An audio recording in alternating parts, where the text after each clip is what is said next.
একই জায়গায় একসাথে পাশাপাশি দাঁড়িয়ে আছে মসজিদ, মন্দির, গির্জা এবং চার্চ। বিরল এই ঘটনার সাক্ষী মালয়েশিয়ার কুয়ালালামপুরের কুয়ালা সেলেঙ্গর। স্থানীয়দের দাবি, পৃথিবীর ইতিহাসে এমন ধর্মীয় উপাসনালয়ের সহ অবস্থান আর দ্বিতীয়টি নেই। এই জায়গাটা 200 মিটারের ভিতরে 4টি ধর্মীয় প্রতিষ্ঠান আছে। আমি দ্বারা রয়েছি যেটা ইসলাম, মুসলমানদের মসজিদ, এই পাশে হচ্ছে হিন্দুদের কোয়েল যারা আমরা মন্দির বলি, এই পাশে হচ্ছে খ্রিস্টানদের গির্জা, এই পাশে হচ্ছে চাইনিজদের টেম্পল।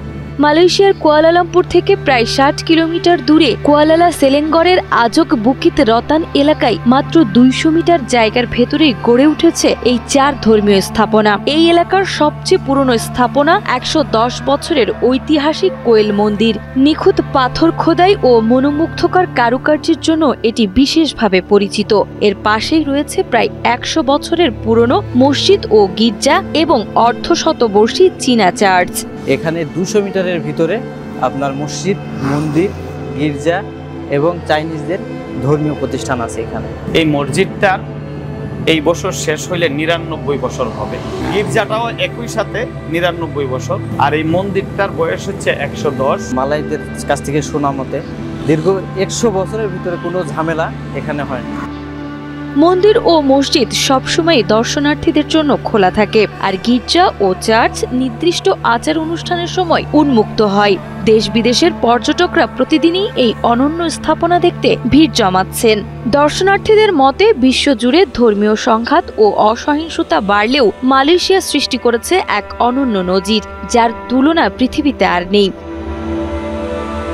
এদিকে ওয়ান মালয়েশিয়া বুকিত রতানের কর্মকর্তা স্থানীয় নাগরিকরা বলেন, তাদের হাতেই সৃষ্টি হয়েছে অনবদ্য ইতিহাস, যা মিলেমিশে একাকার করেছে মন্দিরের ঢোল ও উলুধ্বনি, মসজিদের আজান এবং গির্জার ঘণ্টাধ্বনি।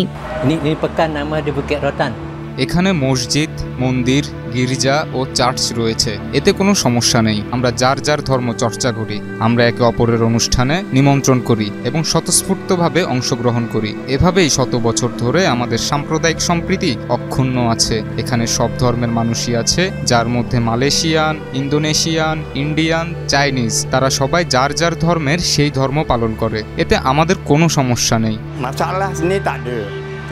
যখন যে আসে আমাদের সাথে দেখা হলে আমরা তাদের সাথে কুশল বিনিময় করি, তারা কেমন আছে সবাই সবার খোঁজ নেই। এতে যেমন ধর্মীয় চর্চাও হয় এবং পারস্পরিক খোঁজ খবরও নেওয়া হয়। আমি এখানে প্রায় 25 বছর ধরে আছি, এখন পর্যন্ত কোনো ঝামেলা হতে দেখিনি। শুধু এই জায়গা নয়, মালয়েশিয়ায় এমন অনেক জায়গা আছে যেখানে মসজিদ, মন্দির একসাথে।